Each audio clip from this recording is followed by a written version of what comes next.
PhonePe నుండి jobs అయితే రావడం జరిగింది. చక్కగా ఇంట్లో ఉండే ఈ పని అయితే చేసుకోవచ్చు. ఇంటర్ పాస్ అయితే సరిపోతుంది.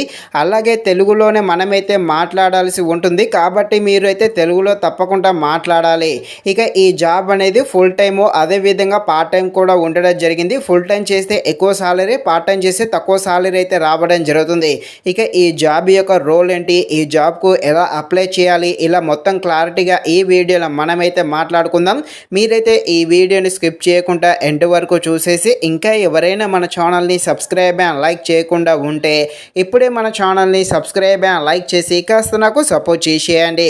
ఇక ఈ ఫోన్పేలో కొత్తగా లోన్స్ అయితే ఇవ్వడం జరుగుతుంది. అలాగే బైకు, కారు ఇన్సూరెన్స్ కూడా ఇవ్వడం జరుగుతుంది. సో ఈ ఫోన్పే ద్వారా ఇన్సూరెన్స్ అయితే చేయించాల్సి ఉంటుంది. మీరు ఈ జాబ్లో జాయిన్ అయ్యాక ఏం చేయాలంటే కొంతమంది కస్టమర్స్ నెంబర్ అయితే మీకైతే ఇవ్వడం జరుగుతుంది.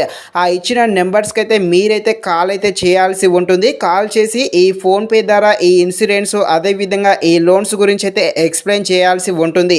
ఇక్కడ మీరు జస్ట్ వారు ఇచ్చిన నెంబర్స్కి అయితే తప్పకుండా కాల్ చేయాలి. జస్ట్ మీరు వారు ఇచ్చిన నెంబర్స్కి అయితే కాల్ చేసి ఈ ఇన్సూరెన్స్ గురించి ఎక్స్ప్లెయిన్ చేస్తే సరిపోతుంది. వారితో తప్పకుండా ఇలా ఇన్సూరెన్స్ చేయించాలి అని టార్గెట్లు అంటూ ఏమీ లేవు.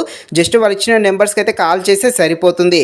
మీకు 1 మంత్ ట్రైనింగ్ అయితే ఇవ్వడం జరుగుతుంది. ఈ ట్రైనింగ్లోనే మీకు అన్నీ నేర్పించడం జరుగుతుంది. ఈ ట్రైనింగ్ అనేది కూడా ఫోన్లోనే జూమ్ మీటింగ్లో ఉండడం జరుగుతుంది.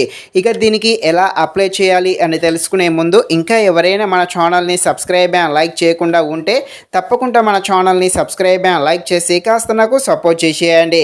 ఇక డిస్క్రిప్షన్లో ఈ జాబ్కు సంబంధించిన లింక్ అయితే పెట్టడం జరుగుతుంది. దాన్ని అయితే క్లిక్ చేయండి. ఈ విధంగా వస్తుంది. కొంచెం పైకి స్క్రోల్ చేసి ఇక్కడ మొత్తం కూడా మీ డీటెయిల్స్ అయితే ఫిల్ చేసేసి సబ్మిట్ అయితే నొక్కేసేయండి. మీకైతే ఒక 2 వీక్స్ లోపు అయితే కాల్ అయితే రావడం జరుగుతుంది. ఇక్కడ ఒకటి గుర్తుపెట్టుకోండి, ఎవరైనా డబ్బులు అడిగినా ఒకవేళ మీ ఓటీపీలు అడిగినా ఎవరికి కూడా ఎలాంటి డబ్బులు అలాగే ఓటీపీలు అయితే చెప్పవద్దు. దీనికైతే ఫ్రీగానే అప్లై చేయవచ్చు. కాబట్టి ఎవరైనా డబ్బులు అదేవిధంగా ఓటీపీలు అడిగితే ఎవరికి కూడా ఏమీ అయితే ఇవ్వకండి. ఇది ఫ్రెండ్స్, మరిన్ని ఇలాంటి వీడియోస్ కోసం మన ఛానల్ని తప్పకుండా లైక్ అండ్ సబ్స్క్రైబ్ చేయండి. Thank you watching this video. జై హింద్.